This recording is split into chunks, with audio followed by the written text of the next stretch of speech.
मध्य प्रदेश के मुख्यमंत्री डॉक्टर मोहन यादव की अध्यक्षता में मंगलवार को कैबिनेट बैठक हुई, जिसमें सभी विभागों के मंत्री उपस्थित रहे। कैबिनेट बैठक की शुरुआत राष्ट्रीय गीत वंदे मातरम के साथ प्रारंभ हुई। बैठक में कई प्रस्तावों पर चर्चा करने के बाद मंजूरी दी गई। कैबिनेट बैठक खत्म होने के बाद नगरीय प्रशासन और आवास मंत्री कैलाश विजयवर्गीय ने मीडिया से चर्चा की, जिसमें उन्होंने बताया कि तापी बेसिन मेगा रिचार्ज परियोजना के MOU के अवसर पर मध्य प्रदेश के दोनों ज्योतिर्लिंग महाकालेश्वर और श्री ओमकारेश्वर को महाराष्ट्र के ज्योतिर्लिंग श्री त्र्यंबकेश्वर, श्री भीमाशंकर और श्री घृणेश्वर से जोड़कर धार्मिक पर्यटन को विकसित करने का निर्णय लिया है। आज कैबिनेट में डॉक्टर मोहन यादव जी की अध्यक्षता में जो कैबिनेट संपन्न हुई, तो सबसे पहले देश के सम्मान के लिए 140 करोड़ लोगों के सम्मान के लिए जिस प्रकार देश के प्रधानमंत्री, रक्षा मंत्री के मार्गदर्शन में देश की सेनाओं ने सिंदूर अभियान के माध्यम से पाकिस्तान के आतंकवादी अड्डों को तहस नहस किया है, उसके लिए प्रधानमंत्री, गृह मंत्री, रक्षा मंत्री और देश की तीनों सेनाओं का अभिनंदन किया है। और कल प्रधानमंत्री जी के उद्बोधन के बाद एक बात बहुत स्पष्ट हो गई है कि यह स्थगित है। अगर पाकिस्तान फिर से हरकत करेगा तो हमारी सेना तैयार है, और इसलिए सभी ने माननीय प्रधानमंत्री जी का अभिनंदन किया है। प्रदेश में गेहूं उपार्जन का काम 5 मई को सभी 3,475 केंद्रों पर समाप्त हो गया है, और लगभग इस अवधि में 9 लाख किसानों ने फसल विक्रय का कुल पंजीकरण करने के बाद 77.74 लाख मेट्रिक टन गेहूं का उपार्जन किया गया। इसका भंडारण हो चुका है, और बाकी भी जहां जहां निर्देश दिए गए कहीं बाहर गेहूं हो तो उसका भंडारण करके वर्षा से कैसे हम गेहूं को बचा सके, इसकी चिंता करें। इस पूरे उपार्जन के अंदर जो राशि खर्च हुई है वो 18,842 करोड़ का भुगतान किया गया है। बचा हुआ कुल 18 करोड़ का भुगतान है, वो भी हम जल्दी कर देंगे।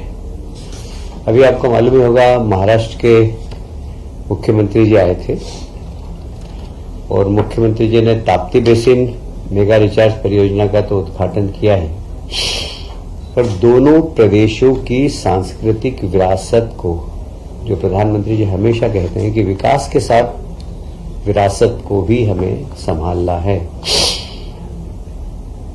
तो दोनों माननीय मुख्यमंत्री जी ने बैठकर महाराष्ट्र और मध्य प्रदेश के जो ज्योतिर्लिंग है, महेश्वर, ओंकारेश्वर, घृणेश्वर, भीमाशंकर, इन सब का एक सर्किट बना है, और वह एक धार्मिक सर्किट जो कि इन सभी ज्योतिर्लिंगों पर लोग एक साथ जा सके, इस प्रकार की योजना बनाने का निर्णय लिया है। साथ ही महाराष्ट्र में के साथ रोजगार, व्यापार, सांस्कृतिक संबंध और इसको ऐतिहासिक दस्तावेज को एकत्रित करना। महाराष्ट्र में भी कृष्ण पाठशाला, मध्य प्रदेश में हम लोग भगवान कृष्ण ने जहां जहां अपनी लीला की है उस सभी स्थानों को हम डेवलप कर रहे हैं। जैसे महाराष्ट्र में भी वे सब स्थान जहां पर कि भगवान कृष्ण ने अपनी लीला के माध्यम से उस समय में आसुरों के खिलाफ एक अच्छी अपनी संघर्ष की प्रवृत्ति समाज के अंदर जागृत की थी, उन सब स्थानों को एक बार फिर से महाराष्ट्र भी डेवलप करेगा। जैसे भगवान दत्तात्रेय, नाथ परंपरा, भ्रतहरि, इनका संबंध मालवा निमाड़ से भी है, ऐसे नाथ परंपरा का महाराष्ट्र हिमाचल प्रदेश, मध्य प्रदेश, इनसे बड़ा संबंध रहा है। तो इन सब को डेवलप करना, लोक माता अहिल्याबाई का जन्म महाराष्ट्र का ही है, उनके स्थान को भी डेवलप करना। और मुझे कहते हुए बहुत प्रसन्नता है कि जिस प्रकार हमने इंदौर में मां साहब के 300 वर्ष पूरे होने पर कैबिनेट करने का निर्णय लिया है, उसी प्रकार महाराष्ट्र की सरकार भी पुणे के पास मां अहिल्याबाई का जन्म स्थान है, वहां कैबिनेट करेगी। तो एक अच्छा मां अहिल्या के प्रति ट्रिब्यूट है महाराष्ट्र सरकार का भी। साथ ही आपको स्मरण होगा कि देवी अहिल्या माता ने उस समय रोजगार की चिंता की थी। उस समय महेश्वर की साड़ी, बुनकर, हस्तकरघा, इसको प्रमोशन किया था। तो हमारी सरकार और महाराष्ट्र की सरकार भी इस दिशा में जहां आवश्यकता होगी तो संयुक्त रूप से भी काम करेगी। ऐसे ही महाराष्ट्र के जो वीर हैं, बाजीराव पेशवा, होलकर शिंदे, ये सब इनका हमारा और इनका काफी संबंध रहा है। तात्या टोपे, रानी लक्ष्मीबाई, अप्पाजी भोसले, ये सब महान लोगों के ऐतिहासिक दस्तावेज को हम संकलन करेंगे और उसको डिजिटाइजेशन करेंगे। मोडी लिपि जो करीब करीब आजकल लोग पढ़ने वाले बहुत, इंदौर में तो मेरा ख्याल है 2-4 ही बचे हैं मोडी लिपि को पढ़ने वाले और समझने वाले। इसकी लिपि को सुरक्षित करना और इसके भी विद्यार्थी तैयार करना, इस दिशा में भी हम काम करेंगे। माता अहिल्या देवी के पूरे जीवन पर सांस्कृतिक, धार्मिक, प्रशासनिक जो योगदान है उनका, उसके ऊपर नृत्य नाटिका, film, light and sound projection, mapping इत्यादि का काम महाराष्ट्र सरकार भी करेगी और हम भी करेंगे।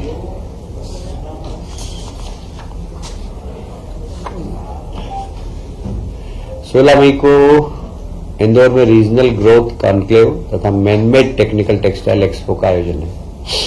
आप सभी जानते हैं हमारे प्रदेश के मुख्यमंत्री माननीय यशस्वी प्रधानमंत्री जी के निर्देश पर कैसे हम रोजगार के नए अवसर सृजन कर सकें, इस दिशा में सरकार पहले दिन से ही कार्यरत है। मैं उसको दोहराऊंगा नहीं कि मध्य प्रदेश में जितने भी इन्वेस्टर मीट हुई है, GIS हुई है, उसके बाद से भी लगातार यह काम चालू है। अभी उसके बाद भोपाल की GIS के बाद इंदौर में भी IT कॉन्क्लेव हुई थी और उसमें भी निवेश करने के लिए हमने लोगों को प्रोत्साहित किया है। अब 16 मई को इंदौर में एक regional growth conclave Marriott hotel में होगी। इसमें मैनमेड टेक्सटाइल के क्षेत्र में काम करने वाले, क्योंकि टेक्सटाइल एक ऐसा क्षेत्र है जहां रोजगार की सर्वाधिक संभावना रहती है और वो भी ऐसे लोगों को रोजगार मिलता है जो अशिक्षित हैं, 12th पास हैं, 10th पास हैं। उनको थोड़ा सा उनका स्किल डेवलपमेंट करके इस क्षेत्र में रोजगार के बहुत अवसर मिलते हैं। इसका नाम क्या रीजनल? इसका नाम क्या रीजनल ग्रोथ कॉन्क्लेव? ओके। 14 मई को बेंगलोर में एक रोड शो है, वहीं पर भारत अर्थ मूवर्स लिमिटेड परियोजना, ये भारत सरकार का एक संस्थान है, इसको भूमि आवंटन का भी काम किया जाएगा। इस योजना के माध्यम से यह भारत अर्थ मूवर्स लगभग 1800 करोड़ का निवेश करेगा। यहाँ यह स्थान होगा इसका गोहरगंज रायसेन BEML द्वारा। यह हाई स्पीड रेल के, मेट्रो ट्रेन के कोचेस बनेंगे और ये मुझे याद आ रहा है, ये काफ़ी दिनों से पेंडिंग था। अभी इसको जमीन आवंटन भी हो चुकी है और इन लोगों ने भी सारी, क्योंकि भारत सरकार का प्रोजेक्ट है ये, तो ये जल्दी ही प्रारंभ होकर वहाँ के स्थानीय लोगों को रोजगार देने का काम करेगा।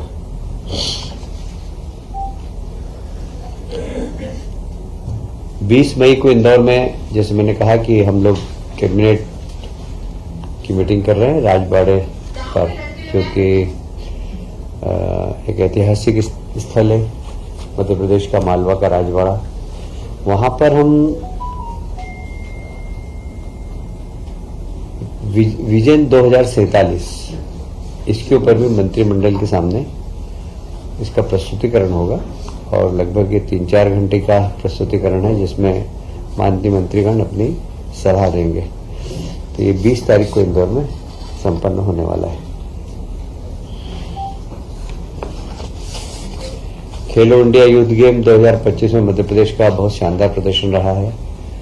4 से 15 मई खेलो इंडिया गेम्स, जिसमें मध्य प्रदेश ने 9 स्वर्ण और 5 रजत पदक, 10 कांस्य पदक जीतकर देश में 6ठा स्थान प्राप्त किया है। मुझे कहते हुए प्रसन्नता है कि पिछले 10 वर्षों में खेलों के क्षेत्र में मध्य प्रदेश ने काफी प्रगति की। बड़ी मुश्किल से पहले हमारा 20वां 25वां स्थान रहता था। अब हमारे यहाँ के प्रदेश के खिलाड़ियों को हमने जब इंफ्रास्ट्रक्चर दिया, खेल विभाग ने बजट बढ़ाया, उसके बाद से खिलाड़ियों के खेलने के स्तर में भी बहुत परिवर्तन आया है। और इसीलिए आप देख रहे हैं कि इस बार 9 स्वर्ण पदक, 5 रजत और 10 कांस्य पदक जीतकर मध्य प्रदेश 6वें स्थान पर पहुंच गया है। आप सभी जानते हैं कि जो छत्तीसगढ़ हाथियों के कारण वहां के किसान बहुत परेशान हैं, पर एक कॉरिडोर है जिसमें हमारे भी 2-3 जिलों में हाथी आ जाते हैं। हमने उन हाथियों से किसानों की और वहां के जनजीवन को बचाने के लिए एक 47 करोड़ की बड़ी महत्वाकांक्षी योजना प्रारंभ की है, जिससे कि जंगली हाथियों की सुरक्षा में हो, जंगली हाथियों के कंट्रोल के लिए वहां पर किस प्रकार उन गांवों को प्रशिक्षित करें, जैसे कि हाथी घुस जाए तो फिर उनको पटाखे फोड़कर उनका मार्ग परिवर्तित करना, ये सब प्रशिक्षण देना, ये सब काम भी होगा। इसमें हमारा EI सर्विलेंस भी वहां पर होगा। हाथी जब आएंगे तो हम पहले से हमें पता लग जाए, उसका एक कंट्रोल रूम होगा जिसमें कि हम उनको रेस्क्यू करके, जैसे हमें जानकारी मिलेगी हम उनको रेस्क्यू करके और एक यथास्थान जंगल में वापस पहुंचा सकें। आप सभी जानते हैं कि जब हाथी बड़ा उग्र हो जाता है तो मानव जाति के लिए बहुत खतरा हो जाता है। तो उग्र भी नहीं हो, इसके लिए बहुत जरूरी है कि वहां के ग्रामीणों को प्रशिक्षण देना कि जानवर को उत्तेजित नहीं करना, ये बहुत ज्यादा जरूरी होता है।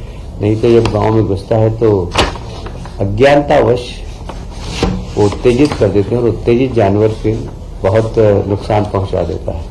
और इसलिए वहां के लोगों को प्रशिक्षण करना और वहां पर एक रैपिड एक्शन टीम तैयार करना, जहां जहां स्थान है उन सब स्थानों पर निगरानी रखना, उनकी ट्रैकिंग करना, पेट्रोलिंग, ये सब व्यवस्था की जाएगी।